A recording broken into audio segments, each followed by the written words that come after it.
ജ്യോതിഷാലയത്തേക്ക് അവർക്കും സ്വാഗതം. ഞാൻ ജോത്സ്യൻ വിജയൻകുട്ടി. ഏപ്രിൽ മാസ ഫലമാണ് ഇപ്പോൾ പറയാൻ പോകുന്നത്. ഏപ്രിൽ മാസത്തിൽ പൂരോരട്ടാദിയുടെ കാൽഭാഗവും ഉത്രട്ടാദിയും രേവതിയും കൂടി ചേരുന്ന മീനൻ രാശിക്കാർക്കുള്ള ഫലമാണ്. മീനൻ രാശിക്കാർക്ക് ഗ്രഹസ്ഥിതി ഒന്ന് ചിന്തിച്ചു കഴിഞ്ഞാൽ, ജന്മത്തിൽ മീനൻ രാശിയിൽ സൂര്യനും 3-ാം ഭാവത്തിൽ ചൊവ്വയും 4-ാം ഭാവത്തിൽ രാഹുവും 10-ാം ഭാവത്തിൽ വ്യാഴവും ശനിയും കേതുവും 12-ാം ഭാവത്തിൽ ബുധനും ശുക്രനുമാണ് സഞ്ചരിച്ചുകൊണ്ടിരിക്കുന്നത്. അപ്പോൾ 10-ാം ഭാവത്തിൽ ഇപ്പോൾ വ്യാഴവും ശനിയും കേതുവും നിൽക്കുന്നതെല്ലാം വളരെ ചാരവശാൽ അനുകൂലമല്ല എന്നുണ്ടെങ്കിലും, പൊതുവെയുള്ള ചാരവശാൽ ചിന്തിക്കുന്ന സമയത്ത് ഗുണദോഷ മിശ്രത്തിൽ ഗുണമാണോ ദോഷമാണോ എന്ന് ചിന്തിച്ചു കഴിഞ്ഞാൽ ഗുണദോഷ മിശ്ര ഫലം എന്ന് തന്നെ പറയാം. ഗുണവും ദോഷവും ചേർന്ന് വരുന്ന ഒരു ഫലമാണ് പറയുന്നത്. പൊതുവെ തൊഴിൽപരമായിട്ടുള്ള രംഗത്ത് മന്ദതയും കുറച്ച് പുരോഗതിയും കാണും.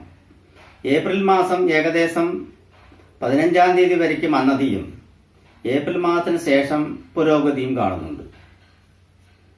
അതുപോലെ വിദ്യാർത്ഥികൾക്ക് പഠനത്തിൽ അലസത വരുവാനും അതുപോലെ തന്നെ പഠനത്തിൽ കുറച്ച് ഉത്സാഹം വരുവാനും ചേർന്നിട്ടുള്ള സമയമാണ് കാണുന്നത്.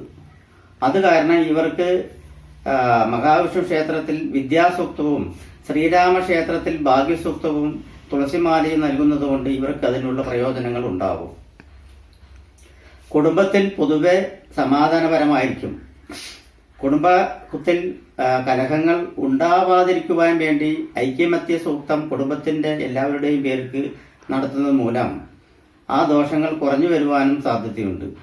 അതുപോലെ തന്നെ ധനസംബന്ധമായ വിഷയങ്ങളിൽ കുറെ പ്രശ്നങ്ങൾ വരുവാനുള്ള സാധ്യത കാണുന്നുണ്ട്. ധനം കൊടുക്കുന്നതും വാങ്ങിക്കുന്നതും വളരെ സൂക്ഷിച്ചു വേണം കൈകാര്യം ചെയ്യുന്നത്.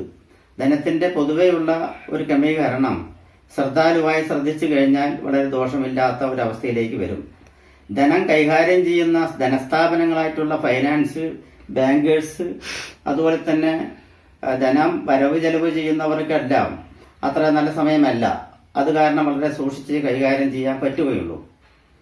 അതുപോലെ പോലീസ് മേധാവിത്വം വഹിച്ചുകൊണ്ടിരിക്കുന്ന തൊഴിലിൽ ഇരപ്പേറ്റിക്കുന്നവർക്കെല്ലാം ഗുണപരം തന്നെയാണ്. വളരെ വലിയ ദോഷപരമല്ല, ഗുണപരമായി തന്നെയാണ് കാണുന്നത്. അവർക്ക് ഉദ്ദിഷ്ട ലെവലിൽ പോകുവാനും വരുവാനും അതുപോലെ തന്നെ ഉദ്യോഗത്തിൽ വലിയ ഒരു ക്ഷീണം വരുവാതെ നോക്കുവാനുമുള്ള ഒരു സമയം കൂടിയാണ് ഇപ്പോൾ ഉള്ളത്. സിനിമാ മേഖലയിൽ പ്രവർത്തിക്കുന്നവർക്കാകത്തെ ഒട്ടും സമയം അനുകൂലപരമല്ല. വളരെ സൂക്ഷിച്ച് കൈകാര്യം ചെയ്യണം. പൊതുവെ സംവിധാന രംഗത്തെല്ലാം അബദ്ധങ്ങൾ വരുവാനുള്ള സാധ്യതകൾ പൊതുവെ കാണുന്നുണ്ട്. അതുപോലെ തന്നെ ആക്ടേഴ്സുകൾക്കും വലിയൊരു താല്പര്യക്കുറവ്, അഭിനയത്തിനോട് താല്പര്യക്കുറവല്ല, അഭിനയം അലസതയോട് കാണുന്ന ഒരു സ്വഭാവം ഇപ്പോൾ വരുവാനുള്ള സാധ്യതയുണ്ട്. അതും വളരെ സൂക്ഷിക്കേണ്ട കാര്യമാണ്.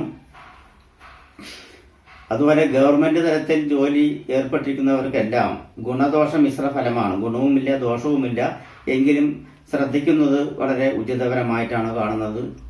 അതുപോലെ തന്നെ രാഷ്ട്രീയ പ്രവർത്തനത്തിൽ ഏർപ്പെട്ടിരിക്കുന്നവർക്കെല്ലാം അത്ര ഉചിതപരമായിട്ടുള്ള ഒരു ഫലമല്ല.